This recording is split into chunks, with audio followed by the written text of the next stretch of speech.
In this video, we will learn about intertemporal choice, that is two-period model. By intertemporal, what we mean?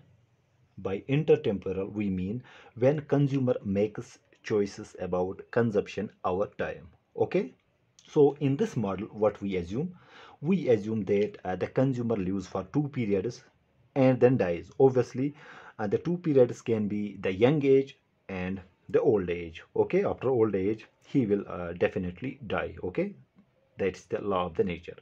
So there is no point of saving in the second period of time when he is old. Okay, so by intertemporal, I will not write the definition here. Okay, so by intertemporal we mean when the consumer makes choice about consumption over time. Okay, in this case we have two time periods. Okay, so let's denote some notation here. Let us say c1. Okay, c1 is the consumption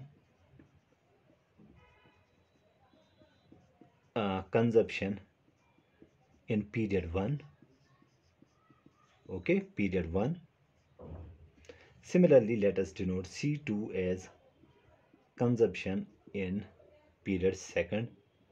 Okay, also denote m1 as the income of the consumer in period 1. Okay, so we have divided this model into two periods, period 1 and period 2nd. Okay, so let us denote m1 as income in period 1, and m2 is income in period 2nd. Okay, also let's denote there is the rate of interest. Okay, that denotes the rate of interest interest in period 1 and 2nd, and let us say it is same uh, between the periods, and let's denote p1 is equal to p2, or the prices. Okay, prices in period 1 and 2nd. Okay, so this is the basic notation. c1 denotes the consumption in period first, c2 is the consumption in period 2nd, m1 denotes the income of the consumer in period first, and m2 denotes the income in the second period. Also we denote the rate of interest in period 1 and period 2 is same, and we denote it by 1, and we denote prices in both the periods same here. Okay, let us say they are equal to 1. Okay, for the sake of simplicity. Now what we need to see, we need to find out in the first period what will be the budget constraint. Okay, when consumer tries to be a saver. Okay, so let's write period 1. Period 1. Okay, in case when our consumer is saver. Okay, when consumer is saver. Okay, now in this case, so in the period first, let us say c1 denotes the consumption in the first period. It will be equal to the income that this consumer has, which is m1 in this case. Okay, we assume here that he is not consuming all his income, and he is saving something out of this consumption. So the consumption in period 1 will be equal to the income in the period 1 plus whatever he is saving in the period 1. Okay, so what will be he will be saving that is our income in the period 1 minus whatever he is consuming in period 1. Simple thing. Okay, if you know uh, what is the income and whatever he is consuming, what is left, that will be the savings, obviously. Okay, so I don't need to give any more explanation about this. m1 minus c1, m1 m1 minus c1 will denote savings. Okay, obviously if m1 is $100 and consumer is consuming, let us say $70 in the period 1, then 100 minus 70, that means the $30 will be the savings. Okay, so this is the consumption you know consumption of the consumer in period first. Okay, now what will be the consumption in the second period? For that, here this denotes the savings. Let me write it here. So savings in the first period is equal to m1 minus c1. Okay, so this denotes the savings of the consumer. Now what will be the consumption in the second period? So consumption in second period will be equal to, the consumption in the second period will have three components. Okay, so consumption in second period is simply the income in the second period, that is m2. Okay, plus the savings he has accumulated from period 1. Okay, this m1 minus c1. Okay, so m1 minus c1 is the savings which he has accumulated from period 1, plus the rate of interest that he earned on this savings, that is r times m1 minus c1. Okay, so I hope I am making myself clear.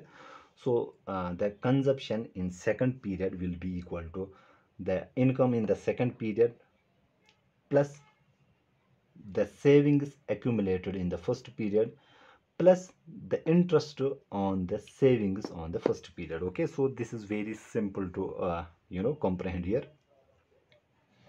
Now as we have mentioned that the consumer lives for 2 periods only and then dies. Okay, so the period first can be the young age and period second can be the old age. And we know that जो जाकर भी न जाए ऐसी जवानी देखी और जो आकर न जाए ऐसा बुढ़ापा देखा. Okay, so young age perishes, and when we are in the old age we perish at that time. Okay, so this is our future consumption, that is the consumption in the period second. Okay, I hope I am making myself clear. So this was the case when the consumer was saver. Okay, now if we want to rewrite this, so we can write it like this: c2 is equal to, we have m2 here, m2 plus, if I take these two terms common, so we have m1 minus c1, and we are left with 1 plus r. Okay, let us rearrange this again. So we have here m2 plus, multiply this m1 with this 1 plus r, we have m1 1 plus r minus c1 1 plus r. Okay, so we have c2, I will transpose this term on this side, so this will become plus c1 1 plus r. Okay, is equal to, we have m2 plus m1 1 plus r. And what does this tell us? It simply tells us that the future value of present consumption should be equal to future value of present income. Okay, so this is our future value of consumption. Now if I want to write this into the present value of consumption, okay, so if I want to write this in the present value of consumption, so let me write it here. So this is our future value of consumption, future value of consumption.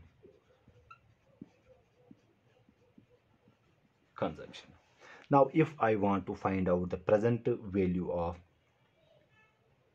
present value of the consumption, I will divide both sides by 1 plus r. Okay, that means we have c2 dividing it by 1 plus r, 1 plus r, plus we have c1 1 plus r, and dividing it also by 1 plus r is equal to m2 dividing this also with 1 plus r,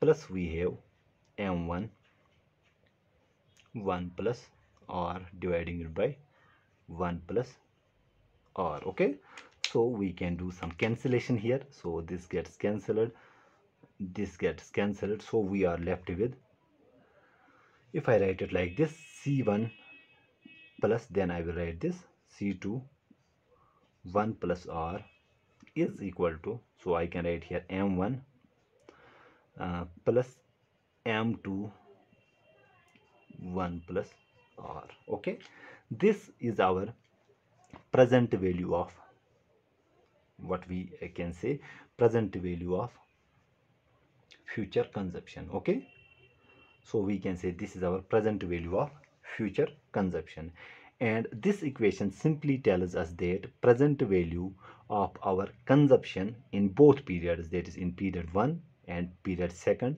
should be equal to the present value of our income. So this denotes our present value, present value, present value of future consumption should be equal to present value of, present value of future income. Okay, future income here. So, and our model was simply, we have a consumer who lives for 2 periods. Okay, so in the period first he can either save or borrow, but in the second period, obviously he will not save or borrow. We are assuming we have only 2 period model, and it actually makes the sense. Okay, so the first period can be the young age and the second period can be the old age. Okay, so there cannot be the third period. Okay, then it is the Malcolm both, obviously. Now what we need to see here, we need to find out the slope. For to find the slope, let us first draw the graph of this whole stuff. Okay, so let's denote consumption on this axis. So consumption in period 1 on this axis and consumption in period 2 on this axis. Okay, so I have to rub something to make the things here understandable. So let me see if I have some space. So I don't have any space, so let me, with heavy heart, I have to rub this out first. Okay, now we need to find out the lifetime budget constraint here.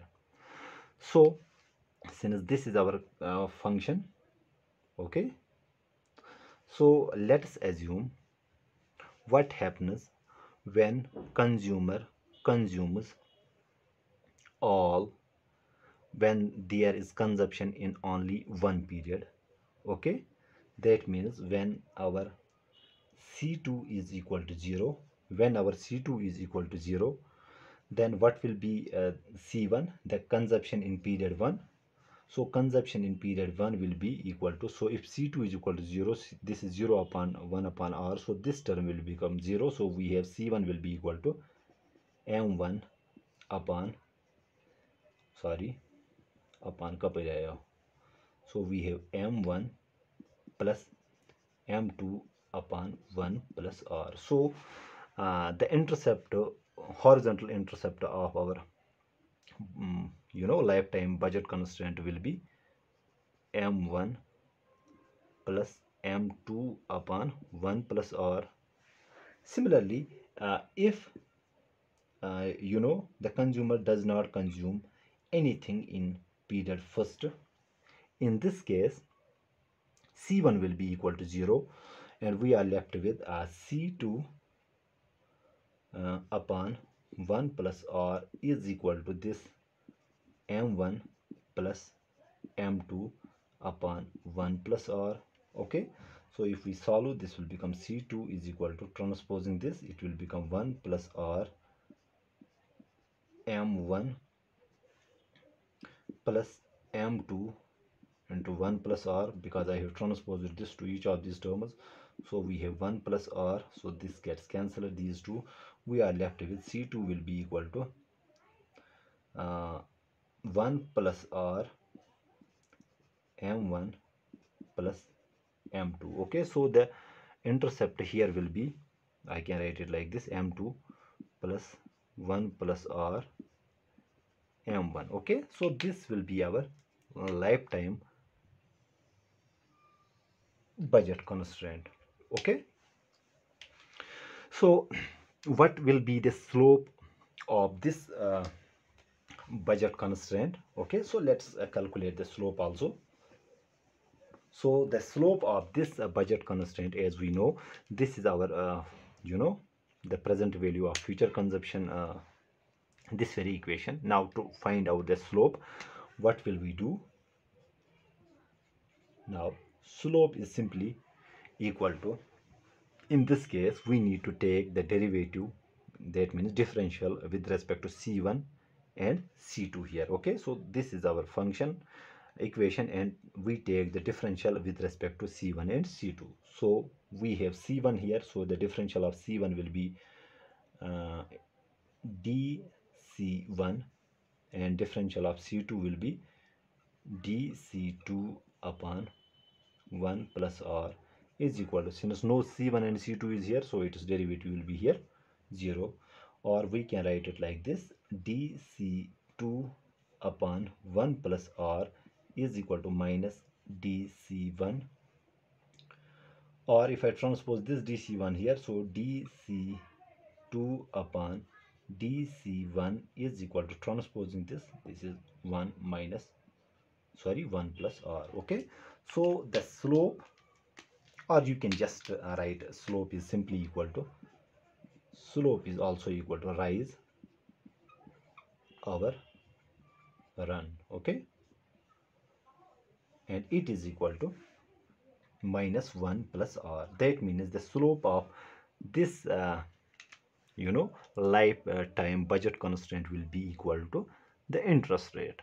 And what does this slope tell us? This slope simply tells us the rate at which consumer can substitute future income for the current consumption, and this is obviously nothing but the interest rate. Okay, so let me write it here. So this slope, this shows us the rate, so let me write here, the rate at which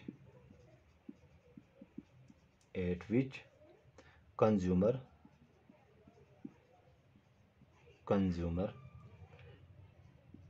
can substitute TITU क्या था इन्हें था, substitute future consumption or sacrifice future consumption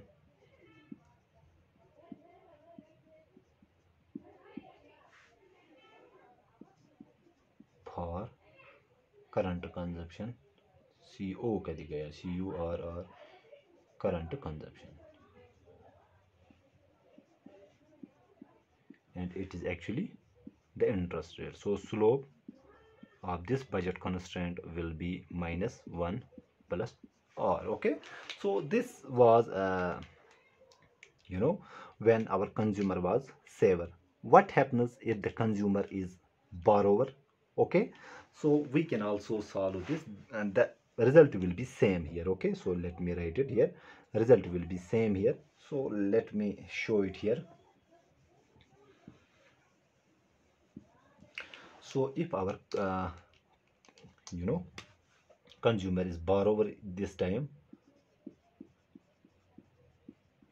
then consumption in period 1 will be equal to the income in period 1, okay, plus what he borrows. Okay, so that will be equal to what he consumes minus m1. So consumption minus income. Okay, obviously consumption is greater than income, so this stuff he has to borrow, so this will denote the borrowings. Okay, then consumption in second period will be equal to, okay, so income in second period, that is m2, okay, minus whatever he has borrowed, he has to, okay, so we will subtract the borrowings here, that is c1 minus m1 minus he has to also pay interest on this borrowing, so let's denote it by R1, obviously C1 minus M1. Okay, if you can give 1 minute to this, you can easily understand what I am trying to explain here. So this will become, I can write it like this, M2. Okay, so taking this minus common, so we are left with C1 minus M1 plus R C1 minus M1. Okay, so this is M2 minus, so again we will write C1 minus M1, we will take it common, so we are left with 1 plus R. Okay, if I take these two, we are left with 1 plus R, so which is equal to M2 will be equal to, we have C1, so multiplying this C1 with 1 plus R, then we have minus M1 1 plus R. Okay, so this is equal to, it is minus here. Okay, so this will come out to be M2 minus C1 1 plus R. Okay, plus we have minus minus is plus, we have M1 1 plus R, so our result will be same, that is, so let me write it here. So this is C2 is equal to this. Now C2 transposing this here, this will become plus C1 1 plus R is equal to M2 plus M1 1 plus R. Okay, so this is our future value of present consumption, and to make it the present value of future consumption, we will divide both sides by 1 upon R. Okay, so if I divide here by 1 upon R on this axis,